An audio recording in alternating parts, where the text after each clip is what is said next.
I was really scared last night. I was kind of like, had to keep talking to myself, telling myself no one was about. I don't know, I guess because I was on my own, I was just panicking a lot. I had to keep kind of calming myself down. It was okay. I'm alive, I'm fine. The sunrise is beautiful, and I can't wait to just get out and see where I'm going to go today. I've got no idea. I've got to go and study the map. I want to do all of my navigation from the map from now on. So that's going to be a challenge.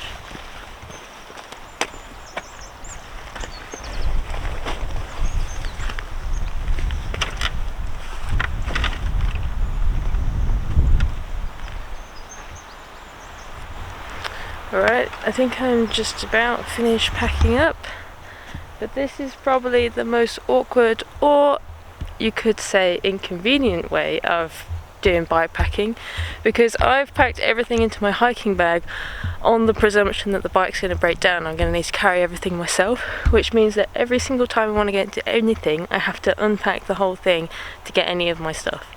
So that's wonderful.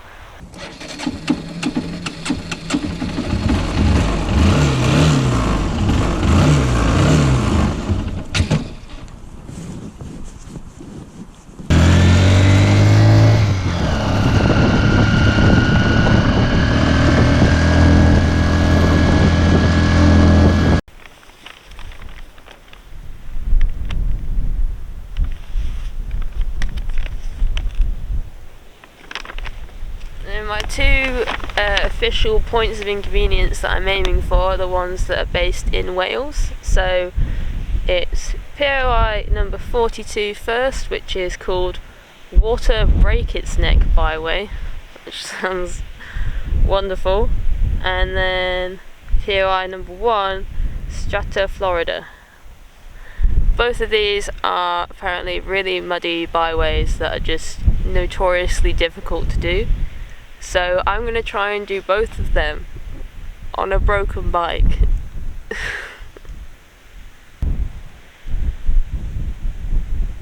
So all I'm doing now is clicking on the link, gonna find where their point is on my map, then I'm gonna make a mark and literally from there stop using my phone and just use the paper map. I'm going along this byway through Randall Forest. That's pretty cool, because if I can get there for tonight, I could do a bit of it, camp, and then finish it in the morning.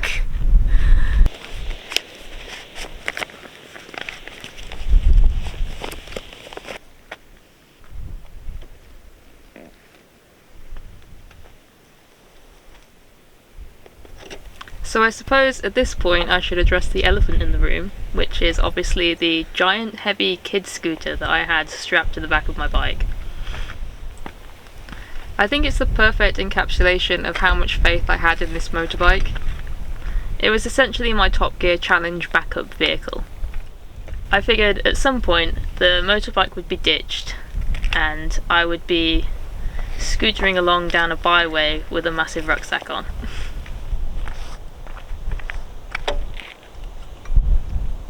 With my plans sorted and maps checked, this was it. I was heading off on my first little road trip through the Brecon Beacons.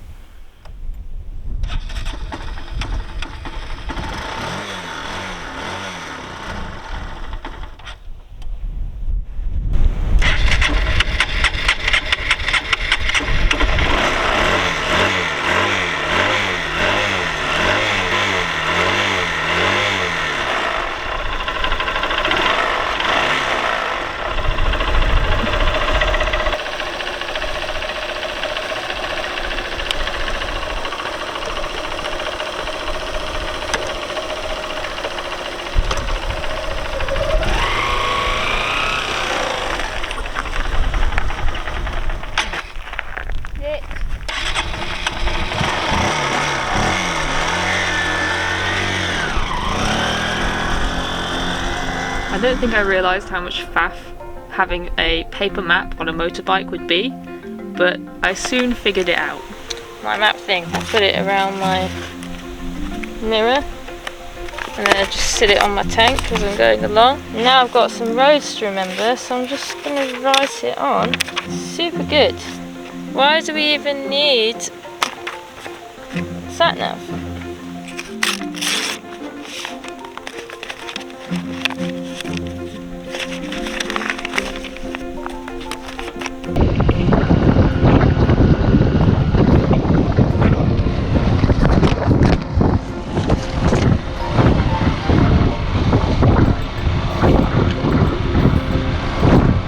Stopped because I've got to fold the map in a different way now. I'm not going to film a lot because I'm really worried about the bike dying.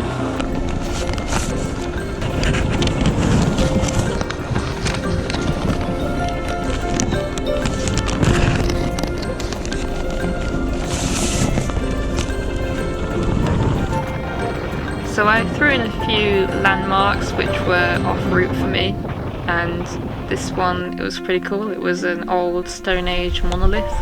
So I'm considering this as an unofficial point of inconvenience for me because it takes me off of the direct route to where I'm going. It's the Cambrian Way. This is something I actually want to hike one day. Quick little update. I just had to pull over and let a load of cars go past because I can only travel at 40 miles an hour because it sounds like the bikes went the whole time. So that's good. I've made it to the start of the first byway that I'm going up, but yeah, I got down this track. It wasn't that bad, it was just a little bit bumpy, and then I turn around and I see this.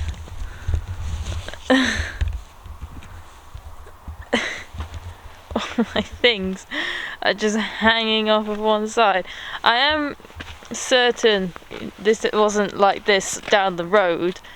Like, I'm pretty sure this just happens.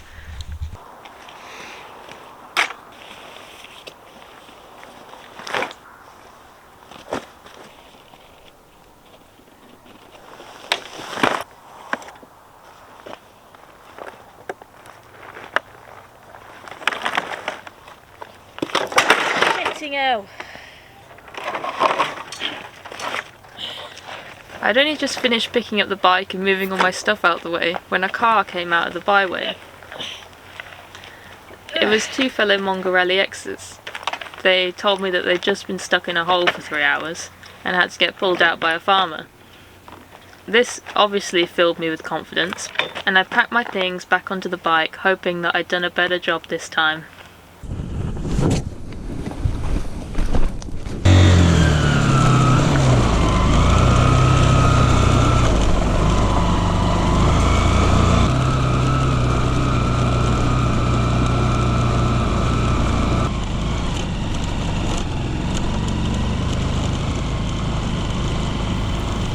As it turned out, I still hadn't figured out how to pack the bike properly, and the weight fell over again.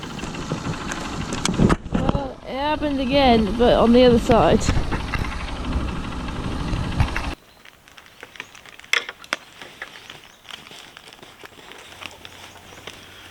I put on a brave face and hiked my gear up the hill and found a small camp spot for the night. Nothing like a bit of hill hiking to finish the day.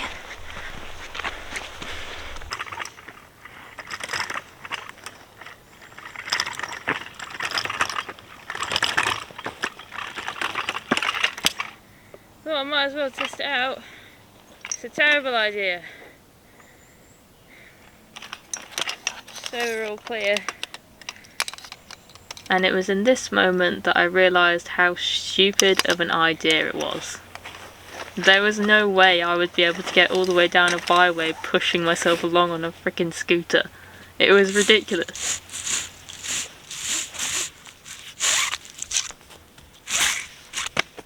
I'm genuinely really sad. I feel like I always knew I could do an expedition that lasted a few days on my own, but I always imagined it being walking or something, or horse riding, which I'm familiar with.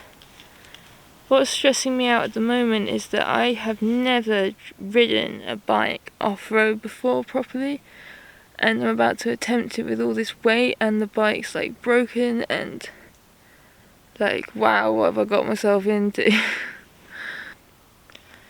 I think I'm just afraid of the bike falling over and not being able to get it out or something. It's really, really strange doing something on your own.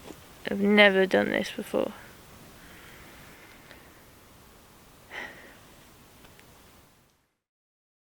Good morning from the hammock.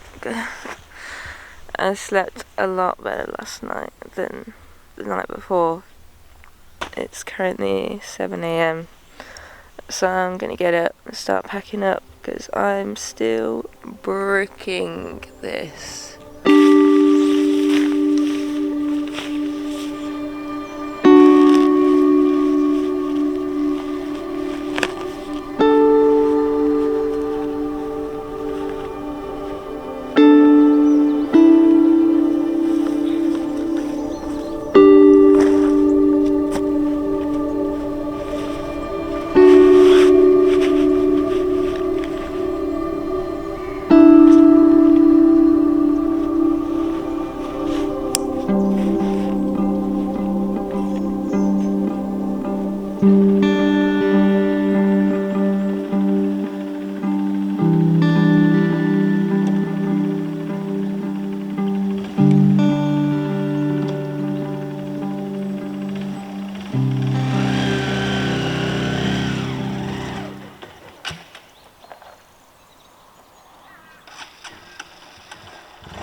That morning I was just acutely aware of everything that could go wrong. My bike could die. My stuff could be set up incorrectly again and fall over. I could end up being stranded on top of this hill, having to walk and push all of my things down to the bottom again.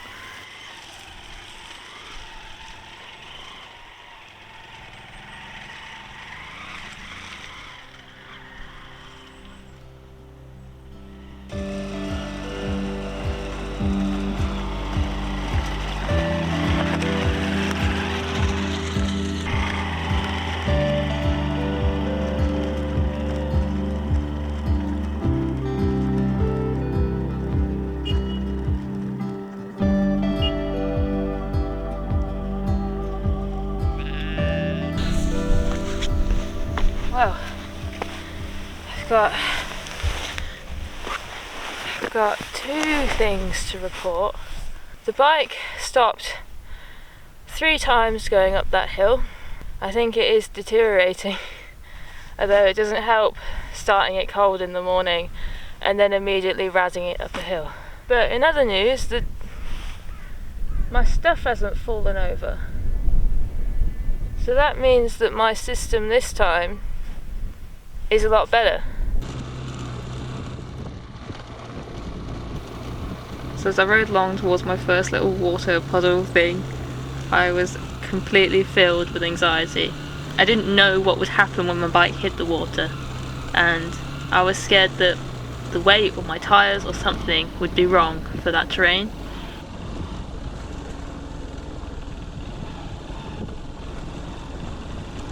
But I went in and woohoo! Yeah! That was easy! the bike just glided through. And I started having fun. Yeah! Did it!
I made it to my first point of inconvenience. This, where I am now, isn't the official point of inconvenience, that's further down. I drove straight through that. I'm not going back.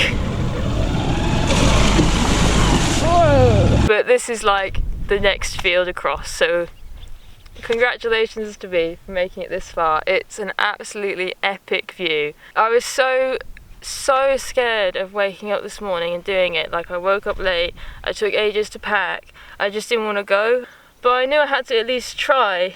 And I was just saying to myself, like, it's always harder beforehand than it ever is doing it. I don't even know how many times the bike died. Like, it just kept going. I would stop to open a gate and then it wouldn't stay on tick over and it would just die, or it would stay on tick over, then I'd put it into first gear and then it wouldn't get any energy to go. And also, while I was driving down all the track, the bike's like bunny hopping, so it's like full power, no power, full power, no power. So I was lurching along on a few of the bits, and the bike did so well through the water, like surprisingly well. My setup is perfect, it hasn't moved at all, so I'm super thrilled with that as well. Like, just generally great morning. Yeah, super stoked. It was in this moment on top of the hill that I got papped by some fellow off-road bikers, well, some proper ones, who were out doing a recce for their own trip, and they shouted me out on a really cool post on their social media. I've just passed here, that was the point of inconvenience, this brook going through. I'm just a little bit further on by the fence line now, up on the top of the hill. So I've still got another couple of kilometres of this to go. But there's no more water crossing. By this point I'd completely given up leaving my bike on tick over, going through gateways. It was just easier to allow it to die or turn it off myself, push it through and then start it up again.